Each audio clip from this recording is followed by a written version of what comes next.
Kaya, sir. Driver po siya ni Sir Oo, Tober. naku, napakahirap maging isang driver. Favorite driver po siya. Paano mo nasabing favorite driver siya? Kasi kahit Sunday, lagi siyang ukyabit ni Sir Tober eh. Kung hindi mo masabi, malay mo naman dahil Sunday wala kasi ibang available. Sabi ko nga po kay Sandy, hindi ako magsaselos sa ibang babae. Kay Sir Tober lang.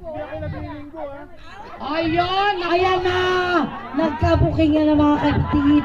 Dito pala natin matatagpuan sa A.M. De Peros ang katunayan kung sino at saan nagdabaleho si Kuya Saldi tuwing linggo. Kuya Saldi, wala palang biyahe si Sir Tober ng linggo. Sino binabiyahe mo sa langit? Ito na talaga. Siya talaga yun eh.